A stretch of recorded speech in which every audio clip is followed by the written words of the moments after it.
Good afternoon, good morning, and good evening, wherever you are. And today's video I'm going to do is why is eating healthily so difficult? And this comes down to I've listed 4 reasons to this being the case in point, and the list is actually endless. I could have written for days. You've got no need.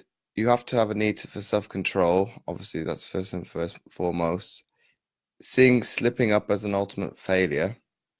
Your why is obviously not strong enough, and you're eating in a manner that is not supporting your goal. And I'll go beyond that. In terms of that need for self-control, the case being when you have something that is I can't even speak today, necessarily bad for you in the house, be it cake, dessert, biscuits, cookies. If they're in the house, what are you going to gravitate towards? Be it if you're in an emotional state of being, be it sadness, anger, frustration. I think I mentioned sadness. What are you going to result to? You're going to go over to that side of nutrition because it's going to give you that satisfaction of being able to consume something, and it's going to give you that hit of a hormone that's going to bring that up. Obviously, I go into my second point in seeing slipping up as an ultimate failure. And this is kind of a vicious loop, a vicious cycle, be it because you have that perception of things not necessarily going your way with your nutrition, your goal, your orientation to probably losing weight that's plagued you for a number of years. You kind of slip up, as you would put it, you see that as a failure. Whereas I think if you flip the script on that actual meaning of failure, and this is something I've talked about with other coaches, it's the first actual definition of success, because you're looking at it as something more positive as opposed to what society views as negative, because you're looking at it as a learning curve. If you can learn from that slip up, and you obviously then are aware when that transpires again and you do something about it, you're gonna be in a better position than looking at it as a negative. And then you could see where I'm coming from. You're gonna kind of spiral out of control and look at it, well, if I have a one, why don't I just have the whole packet? And obviously that's you're moving further and further away from your actual goal, result, outcome that you set about achieving. Whereas if you looked at it from a more positive perspective, you'd get back on the high horse and go again. And using a Rocky quote now, it's not how hard you can hit, it's how hard you can get hit and keep moving forward. And you use that analogy, you'll be in a better position to keep moving on, not just with nutrition or fitness, but with anything in life. And that goes to my case and to point 3, your why isn't strong enough.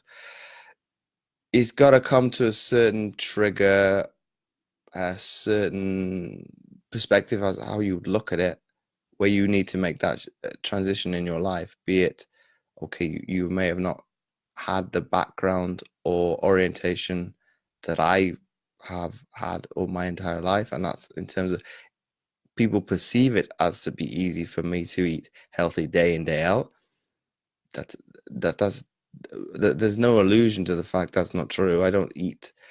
I use the analogy of chicken, rice, and broccoli every day, because even for me that would be boring, and I'd be very in tune to want to gravitate to something that's gonna be more nutritious, more satisfactory to be making me feel more upbeat. You can't live like that. So I think it's finding your actual why in terms of a nutritional perspective is looking at it as something that you're able to be consistent with first and foremost, and something that's sustainable long term. It don't matter if it's a fad diet. It's looking at nutrition from that perspective. Can you implement it long term? And that's the best way to go about it. And obviously, my final point, and to wrap up this Facebook Live and obviously subsequent video, is you're not eating in a manner that's supporting your goals. And it's coming back to my point in terms of the environment, the people that you surround yourself with is going to have a massive impact on your eating habits, behaviors, because if that food of choice, not necessarily the wrong choice, but be it takeaway every night, is obviously going to be detrimental to be your overall outcome. So it's looking at how you're eating, the manner in which you're eating, be it are you eating in front of the television is a very poignant one to start off with. How can you change that? Go to what is quote unquote a traditional one for first and foremost, be it for the Americans Thanksgiving, for everybody else mostly Christmas, obviously for the Americans as well. Where are you going to eat that meal? Around the table.